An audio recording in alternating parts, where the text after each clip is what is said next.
Hello السلام علیکم۔ ہاں شیخ بتائیے۔ بولیے۔ ہم کہہ رہے ہیں وہ جو حدیث کی اس میں لکھا ہے کہ یہ لکھا تھا کہ اہل حدیث سے مراد کا مطلب ہوتا تھا، ہم کو خالی یہ مراد کا مطلب کیا ہوتا ہے؟ جو آپ نے حدیث ہم کو بھیجی تھی جامع ترمذی کی، ہاں جامع ترمذی کی حدیث نمبر 2351۔ اچھا 2351 بھائی یہ حضرت معاویہ بن قرہ وہ فرماتے ہیں کہ رسول اللہ صلی اللہ تعالی علیہ وسلم نے فرمایا کہ جب شام کے لوگوں میں بگاڑ آئے گا تب آپ کے لیے کوئی بھلائی نہیں رہے گی۔ میری امت میں ایک گروہ ہمیشہ حق پر قائم رہے گا جس کی مدد اللہ کرتا رہے گا اور اس سے دشمنی کرنے والے اس کو نقصان نہیں پہنچا پائیں گے یہاں تک کہ قیامت قائم ہو جائے گی۔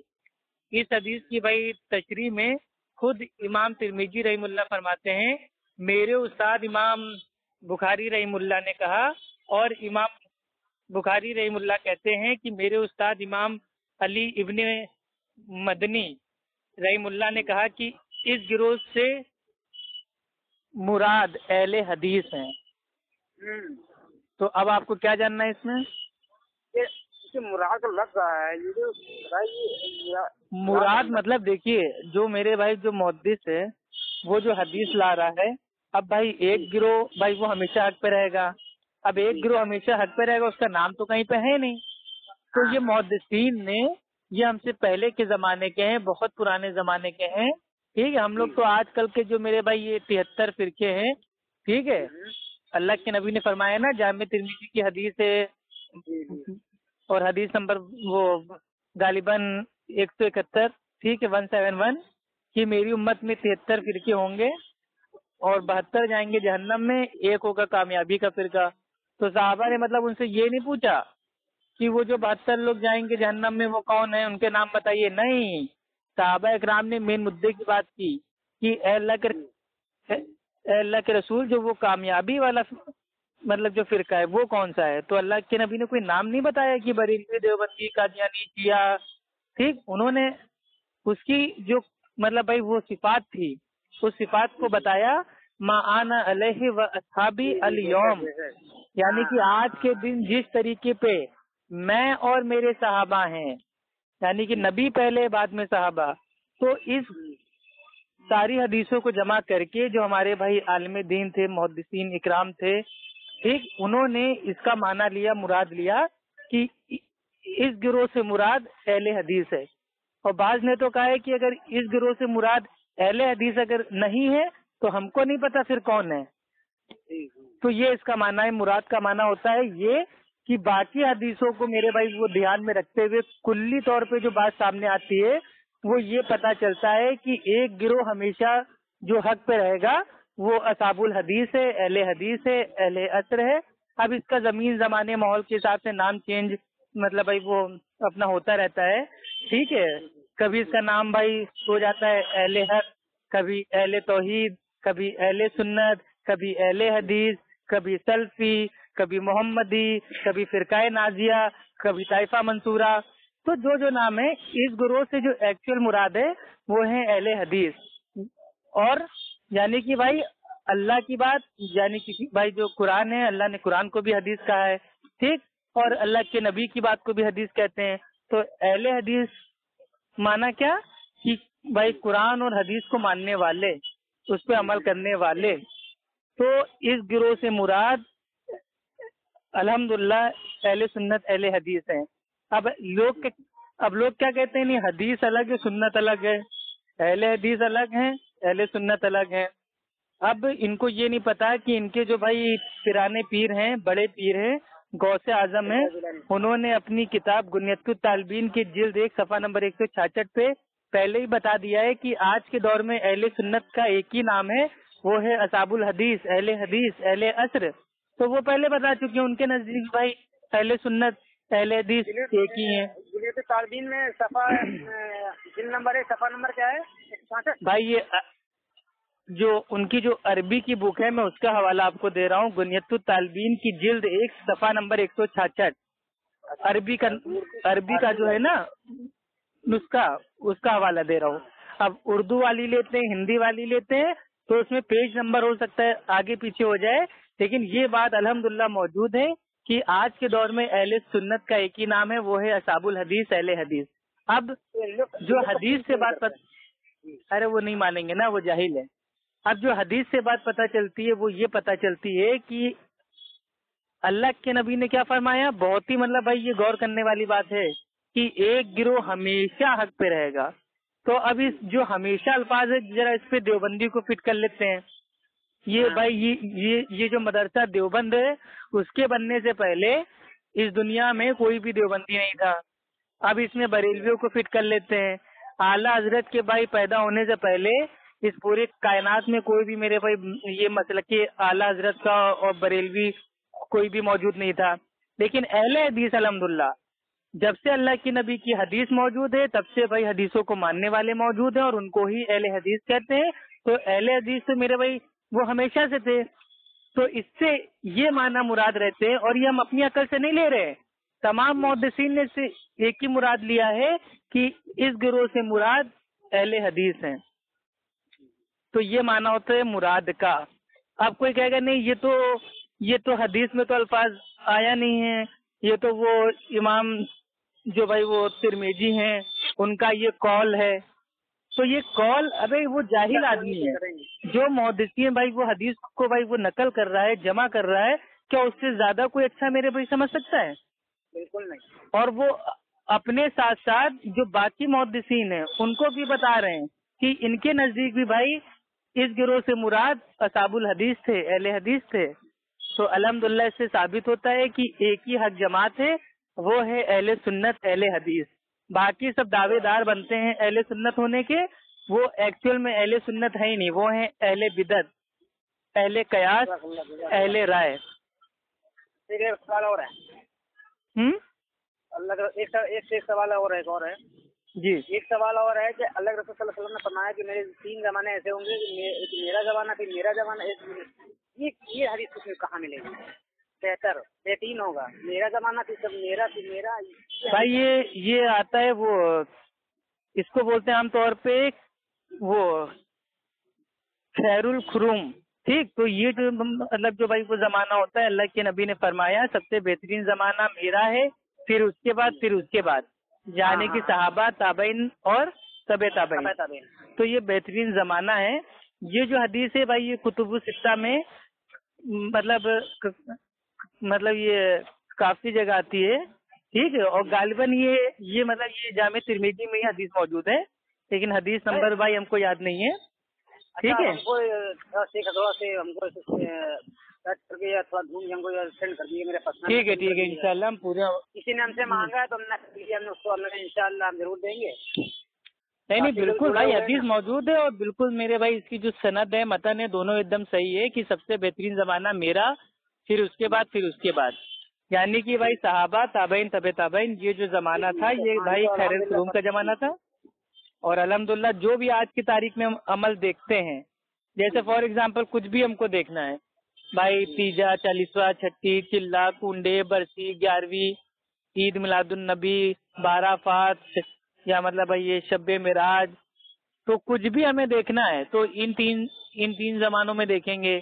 کیا صحابہ نے ایسا کیا, کیا تابعین کے دور میں ایسا ہوتا تھا, کیا بھائی تبع تابعین نے کبھی ایسا کرنے کو کہا یا کیا. تو اگر ان 3 زمانوں میں موجود ہے تو بات بھائی چلو ان کی مان لی جائے گی. لیکن اگر ان 3 زمانوں میں موجود نہیں ہے اور ان کے بعد لوگوں نے اپنی عقل سے کر دیا ہے کہ نہیں فاتحہ پڑھنا, ارے فاتحہ تو پڑھ لیں بھائی, ہم قرآن ہی تو پڑھ لیں, غلط کیا ہے. تو غلط یہ ہے کہ اللہ کے نبی الحمدللہ وہ صحابہ اکرام کو جمع کر کے خطبے میں کہتے ہیں کیا میں نے تم تک سارا دین پہنچا دیا؟ تو صحابہ کہتے ہیں ہاں اللہ کے رسول آپ نے پہنچا دیا. تو اللہ کے رسول کہتے ہیں آسمان کی طرف اپنی شہادت کی انگلی کو اٹھا کے اللہم اشہد اللہم اشہد اللہم اشہد, اے اللہ تو گواہ رہنا, اے اللہ تو گواہ رہنا, اے اللہ تو گواہ رہنا کہ میں نے تیرا دین ان تک پہنچا دیا. تو میرا سوال یہ ہے کیا فاتحہ پڑھنا دین ہے, فاتحہ دینا دین ہے, کنڈے کرنا دین ہے, اور پھلا کرنا دین ہے, ڈھمک کرنا دین ہے؟ تو کیا معاذ اللہ یہ اللہ کے نبی نے پہنچایا نہیں؟ اگر پہنچا دیا ہے تو بھائی ہم کو بھائی اس کا بھائی وہ کوئی بھی حوالہ دے دیجیے، ثبوت دے دیجیے کہ اللہ کے نبی نے کہا تھا کہ اے صحابہ تم کنڈے مناؤ، کنڈے کھانے میں برکت ہے، اس سے سالے ثواب ہوتا ہے، اس سے فلاح ہوتا ہے۔ اگر اللہ کے رسول نے کہا ہے تو ہمیں منانے میں کیا دقت ہے بھائی؟ ہم تو کنڈے کے بہت شوقین ہیں، ہم تو بریلویوں سے زیادہ میرے بھائی کھانے پینے کے شوقین ہیں۔ ہم تو کھچڑا بھی کھائیں گے، ملیدہ بھی کھائیں گے، حلوہ بھی کھائیں گے، برفی بھی کھائیں گے، چونگا بھی کھائیں گے، بریانی بھی کھائیں گے، سالن بھی کھائیں گے، سب کھائیں گے، لیکن دلیل کے ساتھ، ورنہ بدعت بنا کے نہیں کھائیں گے۔ اللہ تعالیٰ نے بھیا جو بھی ہمارے بھائی کو نصیب میں لکھا ہے محنت کی کمائیں گے، اپنی بیوی سے کہیں گے بناؤ حلوہ اور پیٹ بھر کے کھائیں گے، اپنی بیوی سے کہیں گے بناؤ بریانی، پیٹ بھر کے کھائیں گے، لیکن دین میں نیا کام ایجاد کر کے بدعت کی بھائی وہ نسبت سے ہم کوئی کھانا نہیں کھائیں گے۔ سیدھی بات، نو بکواس، کام ختم۔ اور بتائیے؟ اب سے کھانا نہ بنتا ہے، فاتح ہوتی کہتے ہم نے وہ حصہ نکال لیا ہے، اس سے فاتح نہیں ہوئی، یہ تو کھا سکتے ہو، ورنہ کس عقیدے سے تم لے جائیے تو کس عقیدے سے بنایا ہے، اب پورا عقیدہ کھانے پہ ہے، اب اگر نہیں اس سے نہیں کیا، اس سے نکال لیا ہے، فاتح الگ سے کیا، یہ تو کھا سکتے ہو۔ نہیں بالکل نہیں کھا سکتے۔ بالکل۔ ارے بھائی نالے کا پانی ہے، پورا نالے کا پانی بھی گندا ہے، اور اگر اس میں سے آپ ایک جگ پانی بھی آپ بھائی کو نکال لیں گے، کہہ دیں گے نہیں یہ جو نالے کا پانی تھا یہ اوپر گندا تھا، وہ جگ میں ہم نے خالی کر لیا، باقی نالے کا پانی صاف ہے، آپ اس کو پی لو، تو کوئی تھوڑی نہ پیے گا۔ تو میرے بھائی اگر نسبت ایسی لگ گئی ہے، اور میں نے خود اپنی آنکھوں سے دیکھا ہے، کیونکہ کافی ہمارے خاندان کے لوگ جانتے ہیں کہ بھائی یہ جو ہے یہ مطلب ہے یہ فاتحہ درود نظر اور ان سب کا مطلب کھاتے نہیں ہیں، تو وہ لوگ ایک چور راستہ لے کے آئے، نہیں، یہ جو پوری ڈیگ ہے نا، پوری ڈیگ پہ فاتحہ نہیں ہوئی ہے، ایک پلیٹ ہم نے نکال کے مغرب کے بعد اگربتی جلا کے ہم نے فاتحہ دے دی ہے، وہ تو ہم غریبوں میں دے دیں گے، یہ پوری ڈیگ ایک دم پاک ہے، تو یہ کون سا میرے بھائی چور راستہ ہے؟ اللہ کے نبی نے فرمایا ٹھیک کہ میرے دین میں ہر وہ نیا کام بدعت ہے، چاہے وہ دیکھنے میں ہی کتنا ہی اچھا کیوں نہ لگے۔ یہ عبداللہ ابن عمر رضی اللہ تعالیٰ عنہ فرماتے ہیں، اور اللہ کے نبی نے فرمایا کہ دین میں ہر وہ نیا کام بدعت ہے، ٹھیک ہے، جس کی اصل اور بنیاد موجود نہ ہو۔ کیوں؟ کیونکہ اللہ کے نبی ہر خطبے میں کہتے تھے فَإِنَّ خَيْرَ الْحَدِيثِ کتاب اللہ، سب سے بہترین جو بھائی کتاب ہے وہ اللہ کا کلام ہے، سب سے بہترین طریقہ اللہ کے نبی کا طریقہ ہے، اور سب سے جو ایک دم بیکار کام ہے، بدترین کام ہے، وہ ہے دین میں نئی نئی چیزوں کا ایجاد کرنا، اور ہر نئی ایجاد کردہ چیز وہ بدعت ہے، اور ہر بدعت گمراہی ہے، اور ہر گمراہی کا ٹھکانہ جہنم کی آگ ہے۔ تو بھائی یہی سب چیزیں ہیں، اور کیا ہم کیا کہہ رہے ہیں؟ اللہ کے نبی کے تعلق سے کیا آتا ہے؟ بخاری شریف کی حدیث ہے کہ اللہ کے نبی جب کھانا کھاتے تو کھانا کھانے سے پہلے کیا پڑھتے؟ بسم اللہ۔ تو تا قیامت تک اب چاہے کسی کی موت ہو یا شادی ہو یا بیاہ ہو یا پارٹی ہو، اس سے مطلب نہیں ہے، جب بھی کھانا کھائیں گے بسم اللہ پڑھ کے کھائیں گے، ٹھیک؟ یہ تو ہوگی سنت کی بات۔ لیکن اب اگر کوئی کہے کہ نہیں، اگر بسم اللہ کی جگہ ہم نے سورہ فاتحہ پڑھ لی تو کیا ہوا؟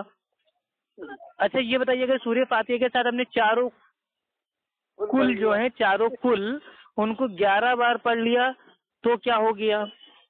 اور چلیے مان لیا اگر ہم نے بھائی سورہ فاتحہ کے ساتھ چاروں کل کو 11 بار پڑھ کے اول اور آخر ہم نے بھائی اللہ کے نبی کے اوپر بھائی وہ درود بھیج دیا، تو اس میں کیا غلط ہے؟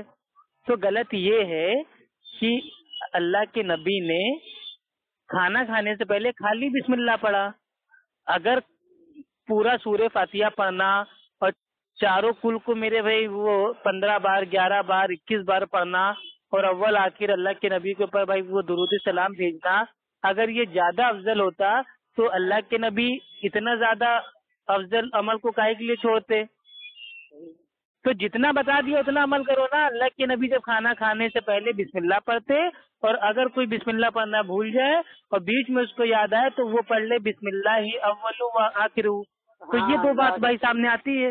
اب یہ تیسری بار، ابھی کل کو کوئی میرے مطلب بریلوی آئے گا، کہہ دے گا نہیں اب جب بھی ہم کھانا کھائیں گے تو پوری سورہ فاتحہ پڑھیں گے، پھر بھائی 2 سال بعد کوئی بریلوی آئے گا، وہ کہے گا نہیں ہم پورا کھانا کھانے سے پہلے ہم سورہ فاتحہ اور سورہ بقرہ پڑھیں گے، اس کے 2 سال بعد کوئی